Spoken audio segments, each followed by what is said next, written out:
नमस्कार दोस्तों, आपका स्वागत है Vijay Kumar my new classroom में। और आज हम करने वाले हैं हिंदी का चैप्टर नंबर 2 बाल गोविंद भक्त, जिसके लेखक हैं राम वृक्ष बेनीपुरी जी। सबसे पहले हम राम वृक्ष बेनीपुरी जी का जीवन परिचय कर लेते हैं। जीवन परिचय।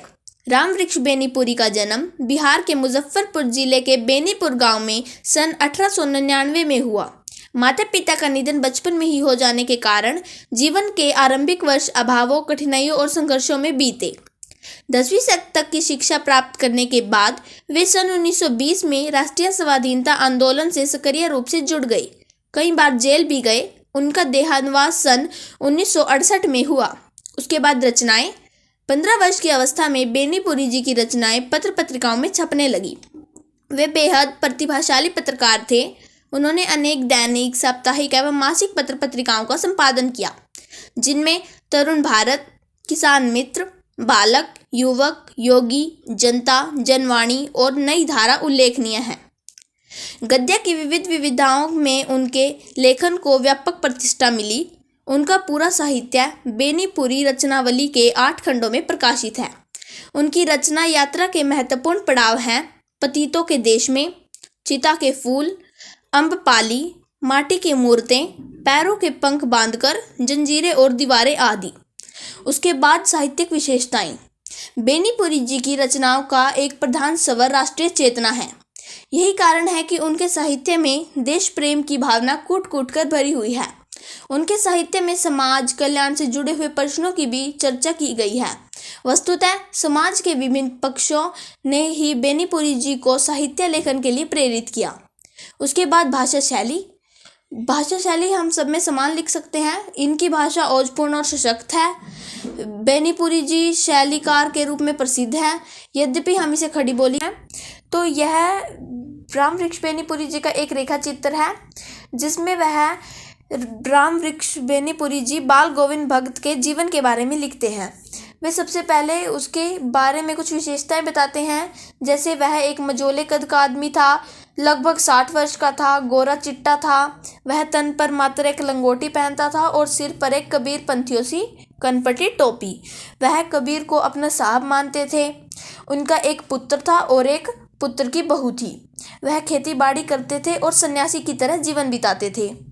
उनका व्यवहार सीधा और सच्चा था। वे न तो कभी झूठ बोलते थे, न किसी से लड़ाई झगड़ा करते थे, और बिना पूछे कभी किसी चीज़ को स्पर्श भी नहीं करते थे। वे ना ही तो कभी किसी दूसरे के खेत में शौच आदि करते थे। उनके खेत में जो अनाज पैदा होता था, उनके सिर पर लाद कर वे कबीर के दरबार में ले जाते थे, और वहाँ पर प्रसाद के रूप में उन्हें जो कुछ मिलता वहाँ से ले आया करते थे। वह गाना गाने में सदा ही विलीन रहा करते थे। उनका एक वाद्य यंत्र था खंजड़ी। वह उसे हमेशा ही गाते बजाते रहते थे। आषाढ़ के महीने के बाद जब वर्षा होती थी तो सभी लोग खेतों में धान की रोपाई करते थे और बाल गोविंद भगत जी भी धान की रोपाई में लग जाते थे। सभी स्त्री, पुरुष और बच्चे उनके गीतों को गुनगुनाने लगते थे।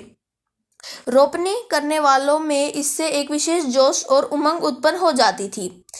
भादो एक महीना है हिंदी महीनों के नाम। भादो की अंधेरी रात में जब मूसलाधार वर्षा खत्म होती थी, तब झिल्ली की झंकार और मेंढकों की टर टर की आवाज़ की परवाह न करके बाल गोविंद भक्त खंजरी बजाते हुए गाने गाने लगते थे। अंधेरी रात में भी उनका गीत कभी न कभी सुनाई देता था। सभी लोग जब सो जाते थे तो बाल गोविंद भगत उन्हें सचेत करने के लिए गीत गाया करते थे। कार्तिक के महीने में 2 मील चलकर नदी में स्नान करने के बाद प्रभात फेरी करते थे। माघ के महीने में खून जमाने वाली ठंड पड़ती थी, लेकिन वे पूर्व की तरह मुंह करके चटाई बिछाकर उस पर बैठकर अपनी खंजड़ी बजाते थे। दोस्तों, एक बार क्या हुआ, बाल गोविंद भगत जी के बेटे की मृत्यु हो गई। वह उनका एकलौता बेटा था। उनके संगीत का चरम उत्कर्ष पर उसी दिन देखा गया। बाल गोविंद भगत का बेटा पहले से ही थोड़ा सुस्त और कमजोर था। बाल गोविंद भगत ने बेटे की शादी एक बड़ी सुशील और सुंदर बहू से कराई थी। उसके आते ही घर में सारे काम संभाल लिए थे, लेकिन उनके बेटे की मृत्यु असामयिक हो गई थी, अर्थात एकदम से किसी बीमारी के कारण। आंगन में बेटे की लाश रखी हुई थी, फूल और तुलसी के पत्ते बिखेर दिए गए थे, लेकिन बाल गोविंद भक्त आराम से बैठकर अपना गाना गा रहे थे। यही नहीं, वे अपनी पुत्रवधू को भी रोने की बजाय उत्सव मनाने के लिए कह रहे थे। उनका कहना था कि आत्मा और परमात्मा का मिलन हो गया है, इससे बढ़कर आनंदित चीज तो कुछ भी नहीं है। बाल गोविंद भक्त ने अपने पुत्र की चिता को आग भी पतोहू के द्वारा ही लगवाई तथा श्राद्ध की अवधि पूरी होने के बाद पुत्रवधू के भाई को बुलाकर कहा कि इसे घर ले जाकर इसकी दूसरी शादी कर दो। दूसरी ओर पुत्रवधू भगत जी की सेवा करना चाहती थी और अपना जीवन वहीं बिताना चाहती थी, लेकिन बाल गोविंद भक्त ने उन पर कोई ध्यान नहीं दिया और उसे भेज दिया। बाल गोविंद भक्त के अनुरूप ही उनकी मृत्यु हो गई। वह 3 कोस चलकर गंगा स्नान करने जाते थे। वह गंगा स्नान करने के बाद वापिस आए तो बीमार रहने लगे और परंतु उन्होंने नियमों का त्याग नहीं किया।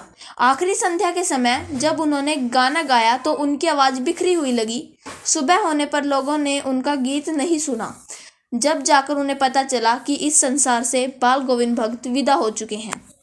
कि दोस्तों, अब हम राम वृक्ष बेनीपुरी जी के लेसन बाल गोविंद भक्त के कुछ इम्पोर्टेंट क्वेश्चन कर लेते हैं। पहला क्वेश्चन, बाल गोविंद भक्त पाठ के लेखक हैं राम वृक्ष बेनीपुरी जी। राम वृक्ष बेनीपुरी का जन्म किस सन में हुआ? 1899 में।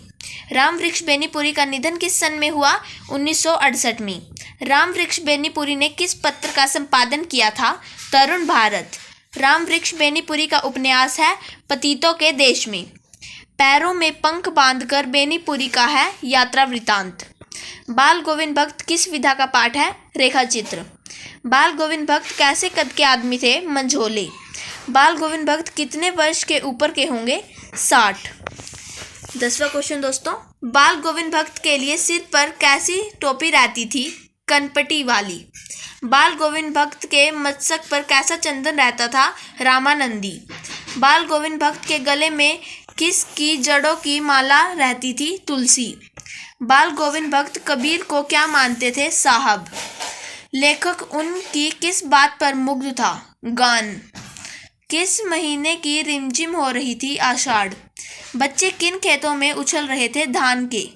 औरतें क्या लेकर मेड़ पर बैठी थी? कलेवा। दोस्तों, कलेवा हम ब्रेकफास्ट या लंच को कहते हैं, जहां खेतों में औरतें लेके जाया करती थी।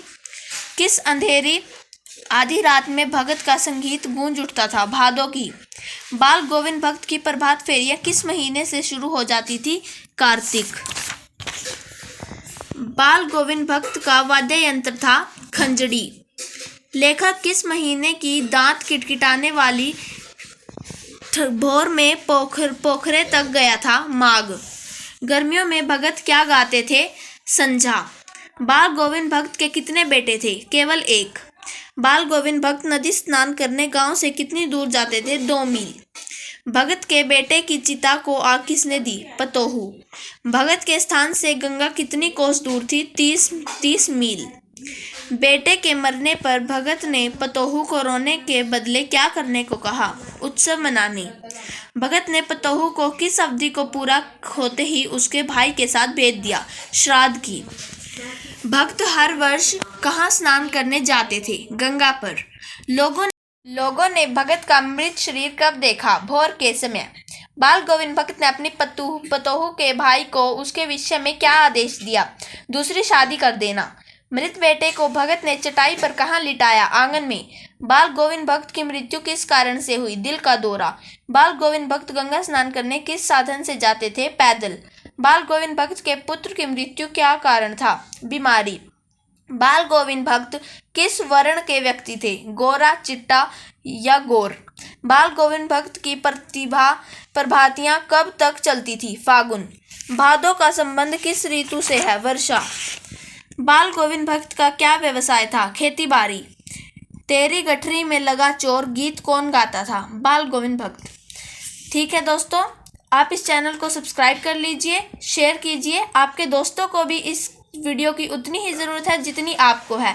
कमेंट कीजिए, आप जिस टॉपिक पर वीडियो चाहते हैं हम उसी टॉपिक पर वीडियो बनाएंगे। धन्यवाद।